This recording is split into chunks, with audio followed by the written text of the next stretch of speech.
신약성경 요한복음 14장 26절에서 28절 말씀입니다. 한 목소리로 같이 읽겠습니다. 보혜사 곧 아버지께서 내 이름으로 보내실 성령 그가 너희에게 모든 것을 가르치고 내가 너희에게 말한 모든 것을 생각나게 하리라.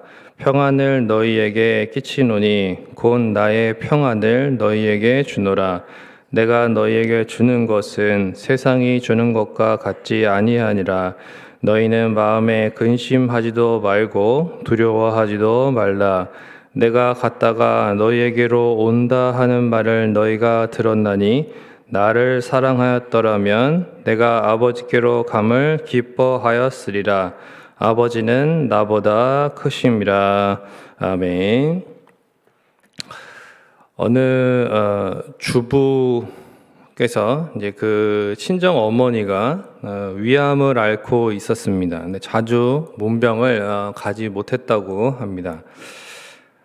집안일과 자녀일로 바쁘다 보니까 이제 가지 못해서 늘 죄송했는데 어머니가 이제 돌아가셨어요. 그래서 이제 장례를 치르고 돌아오는 날 너무 가슴이 쓰리고 소화가 안 되는 증상이 나타났습니다. 그래서 혹시 나도 어머니처럼 위암이 온 건 아닐까 싶어서 겁이 덜컥 나더랍니다. 그래서 불안해가지고 남편에게 이제 말도 못하고 병원에도 못 갔답니다. 마음속에서는 아직 이제 진찰도 받아보기 전에 이제 이미 자신이 위암 환자가 되어 있었습니다. 이미 마음에 암이 걸려가지고 위암 선고를 받은 그런 환자처럼 절망과 공포에 빠져버렸어요. 그래서 자식이 잠든 얼굴을 보면서 하염없이 울기도 하고 나 죽으면 저 어린 것들이 고생하겠네 이러면서 걱정이 태산 같았답니다. 그러니까 문 여는 소리, 그릇 부딪히는 소리, 전화벨 소리, 시계 똑딱거리는 소리, 이런 작은 소리에도 이제 민감하게 이렇게 막 소스라치게 놀랐습니다. 불안 장애가 오기 시작한 거죠. 잠을 못 이루면서 쓸데없는 그런 공상과 잡념으로 머릿속이 더욱 혼란스럽고 초조감에 밀려오고 막 불안하게 그렇게 된 거죠. 그런데 이제 하도 그러니까 남편이 도대체 왜 그렇게 불안해하느냐 이렇게 물으니까 그때서야 이제 눈물을 흘리면서 울음이 탁 터져가지고 자기 마음을 이제 얘기를 했습니다. 병원에 가자. 병원에 갔어요. 검사 결과 뭐였냐? 신경성 위염이었습니다. 그러니까 암은 아니었어요. 암 아니었어요. 간단히 약물과 이제 음식 조절로 해결될 것을 이렇게 이제 의사가 얘기를 했고. 이제 그렇게 해결될 수 있는 건데 괜히 진짜 그렇게 마음에서부터 병이 생겨가지고 암을 키울 뻔했던 것이죠. 우리는 이 불안한 세상을 살아가고 있습니다. 누구나 이렇게 두려워할 수 있고 불안과 또 근심에 쌓일 수가 있고 그래서 이미 어떤 일어난 문제 때문에 불안해할 때도 있지만 아직 일어나지 않은 일들에 대해서도 이거 이제 미리 이제 예측을 하는 거죠. 그래서 이렇게 어려움 앞에 힘들어할 수도 있습니다. 이렇듯 우리는 어느 때보다 이 평안이 필요한 시대를 살아가고 있습니다. 몇 년 전부터 우리에게 온 이 코로나로 인해서 또 많은 사람들이 평안을 잃어버렸고 또 그로 인한 경제적인 어려움과 또 사회 관계적인 단절로 인해서 여러 가지 그런 어려움들을 겪고 있습니다. 우리 가정에도 또 교회에도 나라에도 또 내 일터에도 진정한 평안이 필요한 가운데 오늘 말씀을 통해서 주님이 주시는 이 참된 평안을 다시금 회복하는 시간이 되시기를 주님의 이름으로 축원을 드립니다. 오늘 이제 큐티 본문이기도 한데 22절에 보면 이제 가롯인 아닌 유다다 이렇게 나왔어요. 그래서 예수님께 질문을 합니다. 그러니까 예수님을 팔게 될 그런 가롯 유다가 아니라 그러니까 사도행전 1장 13절에 이제 야고보의 아들 또는 뭐 마태복음 10장 3절에 보면 이제 다데오라고 이렇게 불리는 그런 제자 유다입니다. 이 유다의 질문은 21절의 말씀대로 이제 따르면, 그러니까 예수님이 결국 그런 얘기 하신 거예요. 그러니까 자기들과 같이 예수님을 따르는 소수의 사람들에게만 제한적으로 예수님 자신을 메시아이심을 나타내신다는 거거든요. 그러니까 그게 이해가 안 됐던 겁니다. 이 유다의 입장에서는. 그러니까 이것은 당시의 제자들 모두의 의문이기도 했습니다. 그들이 원하는 메시아는 뭐냐면 정치적인 해방을 주는 거예요. 그러니까 로마의 압제로부터 자유를 주는 강력한 메시아죠. 그러나 예수님은 자꾸 이제 뭐 고난을 당한다, 죽게 된다, 또 떠난다, 너의 처소로 예배하러 간다, 막 이런 얘기를 하시니까 그러니까 듣기도 싫은 거예요. 납득도 안 되고 자꾸 그런 얘기 하시니까 불안하죠. 두려움에 사로잡히게 되었습니다. 특히 이제 막강한 그런 사내들인 공의회의 그런 이제 음모와 어떤 살기, 그런 것들이 이 제자들을 공포의 분위기로 몰아넣기에 충분했습니다. 예수님을 떠나보내면, 예수님이 우리 곁에 없으면 도대체 우리는 어떻게 되는 것이냐, 이런 생각들 때문에 이제 불안한 것이죠. 예수님을 사랑하지 않는 것은 아니었지만은 그 사랑이 굉장히 미숙했습니다. 그 영적인 깨달음의 수준이 낮았습니다. 예수님이 말씀하신 그런 고난과 죽음의 의미를 모르는 거죠. 그것이 우리의 대속을 위한 것이다. 그래야만 우리가 진정한 그런 하나님의 구원과 또한 저 천국의 소망을 얻을 수 있음에 대해서 우리 주님이 오신 목적에 대해서 온전히 이해하지 못하고 있었습니다. 그리고 승천하신다고 하는 것도, 승천 이후에 성령께서 우리에게 오시는 것, 그것이 얼마나 은혜이고 복인지 그러한 의미에 대해서 온전히 깨닫지 못하고 있었기 때문에 당연히 그들의 심령에는 진정한 평안이 없었지요. 그리고 근심과 두려움만 있었습니다. 그러므로 예수님께서 16절에 그리고 오늘 읽은 이 26절에 보혜사 성령님에 대해서 이제 약속하셨던 것입니다. 17절에 보혜사를 진리의 영이라고 하셨습니다. 즉 진리의 성령님이 믿는 자에게 이제 오셔서 이제 어떻게 하시느냐? 예수님께서 가르치신 것들, 그리고 행하신 모든 일에 대해서 그 의미가 뭐냐, 그거를 깨닫게 하시는 것입니다. 아, 그렇구나. 그리고 나서 27절에 바로 평안을 말씀하시는 것입니다. 자, 보혜사 성령님, 진리의 성령님을 말씀하시고 그 다음에 이제 평안에 대해서 이어서 말씀을 하십니다. 그럼 이게 의미가 있는 거예요. 이렇게 말씀하신 의미가. 자, 성령님이 우리 안에 오시면 예수님이 행하신 모든 일들하고 이제 가르치신 그런 모든 말씀을 깨닫고 믿을 수 있게 됩니다. 그러면 이렇게 예수님이 나를 위해서 이 놀라운 구원을 행하시고 내가 하나님의 자녀가 되고 또 그렇게 나를 보호하시고 책임지시고 천국으로 반드시 인도하시는 것이구나, 이제 이런 어떤 강력한 확신을 가지게 되거든요. 그리고 이러한 확신이 우리 안에 생기니까 우리의 심령에 이게 진정한 평안의 근거가 된다는 것입니다.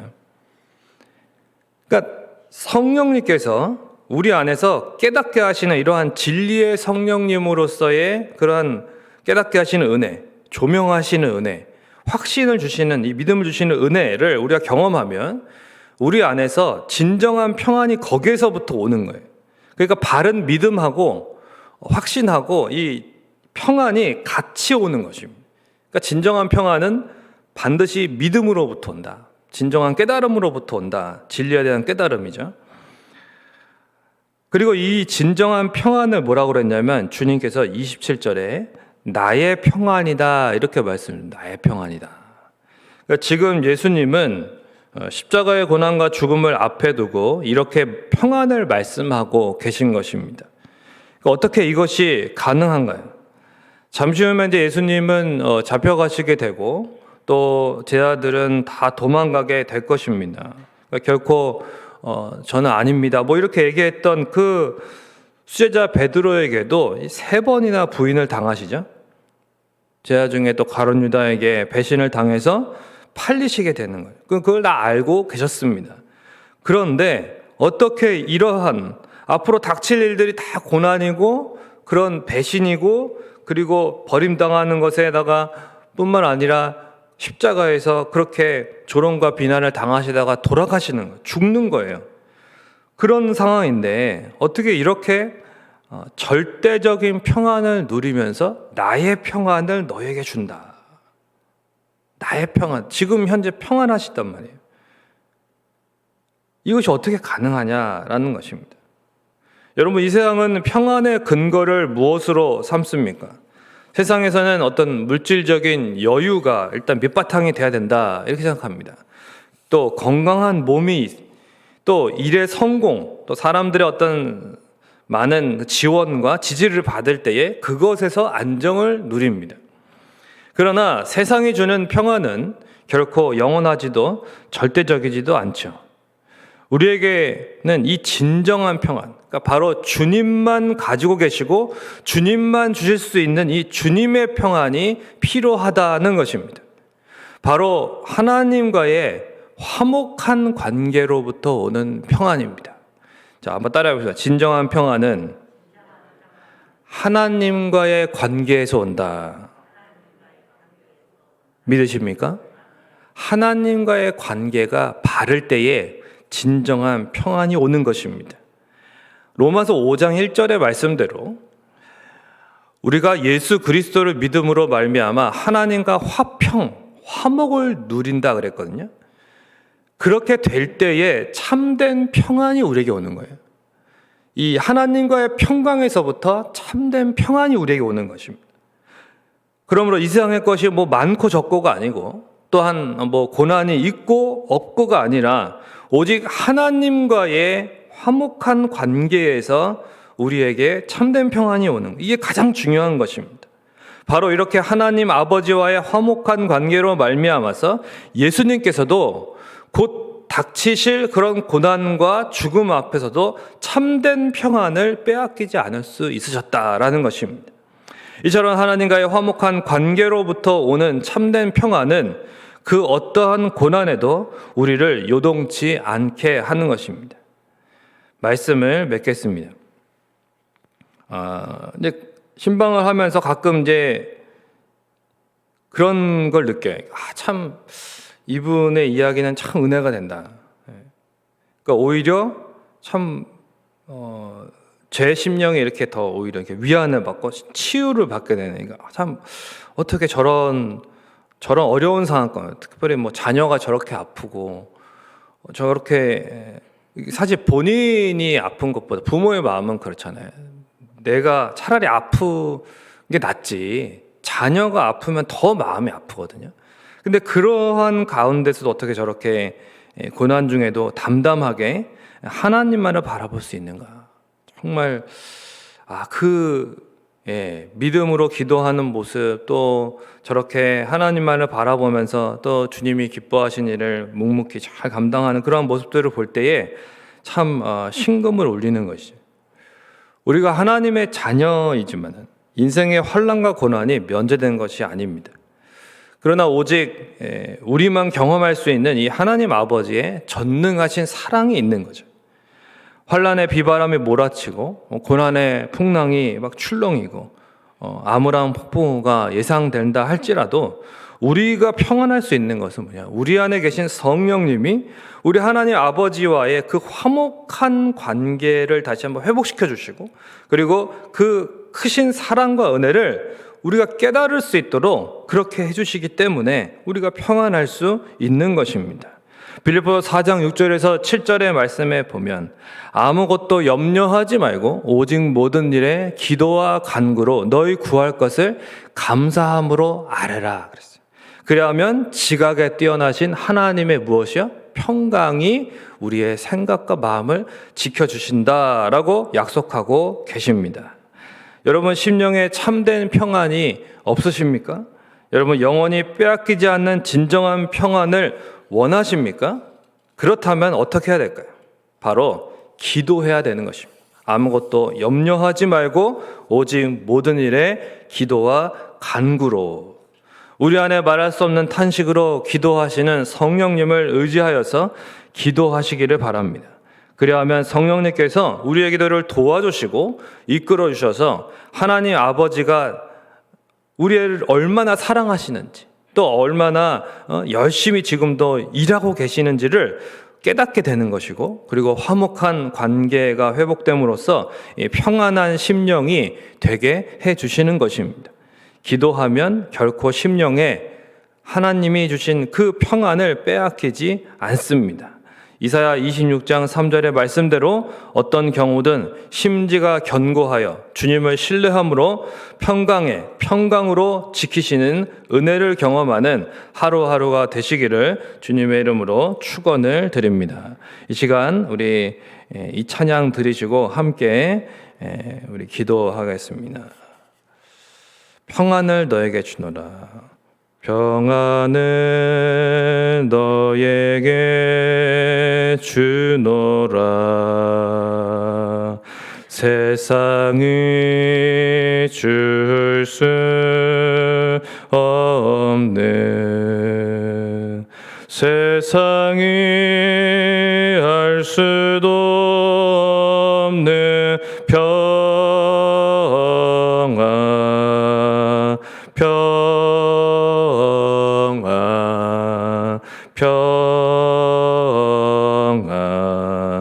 평안을 내게 주노라.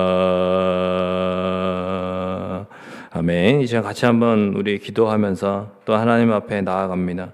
하나님께서 우리에게 주시는 참된 평안이 기도를 통해서 또한 우리 안에 더욱 회복되는 것입니다. 이 불안한 세상을 살아가면서 우리 주님께서 먼저 본을 보여주셨습니다. 하나님 아버지와의 그 화목한 관계 가운데에서 참된 평안을 십자가 고난 앞에도 잃어버리지 않으셨습니다. 그리고 그 주님의 평안을 우리에게 주신다라고 약속하셨습니다. 우리가 그 평안을 누리고 있습니까? 어떻게 누릴 수 있습니까? 우리 안에 계시는 성령님을 의지함으로 우리가 간절히 기도할 때에 우리가 참으로 얼마나 하나님의 사랑을 받고 있는 자녀인지, 하나님께서 얼마나 우리를 위하여 열심으로 일하고 계신지 보이지 않아도 하나님은 일하고 계시다는 그 사실을 다시 한번 깨닫게 되는 것이고, 이러한 하나님과의 화목한 관계 가운데에서 진정한 평안이 우리 안에서 지켜지고 평강에서 평강으로 또한 그렇게 역사하시는 하나님의 그 평안을 우리가 또한 늘 경험하며 살아갈 수 있는 것입니다. 고난이 있고 또는 우리의 물질이 없고 또는 여러 가지로 힘들고 어려운 상황 가운데 있다 할지라도, 그러나 그 가운데서 진정한 평안을 빼앗기지 않는 믿음의 사람들이 될 수 있도록 시간 같이 또 기도하시고, 또 개인적인 기도 제목을 가지고 기도하시고, 그러할 때에 지각에 뛰어나신 하나님의 평강이 우리의 생각과 마음을 지켜주실 것입니다. 기도하시다가 돌아가시겠습니다. 기도하겠습니다. 좋으신 아버지 하나님, 은혜와 사랑을 감사합니다. 오늘 복된 주일의 이 새벽에도 참으로 우리 주님의 그 진정한 평강을 우리에게 다시 한번 말씀을 통해서 회복시켜 주시니 감사를 드립니다. 하나님 아버지께서 우리를 얼마나 사랑하시는지, 하나님께서 우리에게 행하고 계신 그 일들이 얼마나 열심으로 우리를 위하여 보이지 않지만 일하고 계시며 반드시 그 선하신 뜻대로 이루실 것을 우리가 믿기에, 하나님과 이런 화목한 가운데에서 하나님 우리가 날마다 참된 평안을 하나님 잘 누리며 또한 유지하며 살아갈 수 있도록 인도하여 주옵소서. 세상의 그 어떠한 고난도 우리를 참으로 흔들 수 없습니다. 주님, 우리가 참으로 힘들고 어려운 가운데 있을지라도 하나님 아버지 낙심하지 않게 하시고 참된 평안으로 주님을 또한 의지하며 주님 안에서 승리할 수 있도록 도와주시옵소서. 이 새벽에도 하나님 앞에 간구합니다. 주님, 그 진정한 평안을 회복시켜 주시고 그 평안한 가운데 오늘 복된 주일도 하나님 앞에 영광을 올려드리고 온전히 찬양하며 예배하며 하나님 아버지 크신 은혜와 사랑을 충만하게 경험하는 복된 주일이 되게 하여 주시옵소서. 감사합니다. 이 새벽에도 주님 앞에 간구하는 그 기도의 제목마다 하나님께서 응답하여 주시고 평안한 마음 주옵소서. 감사합니다.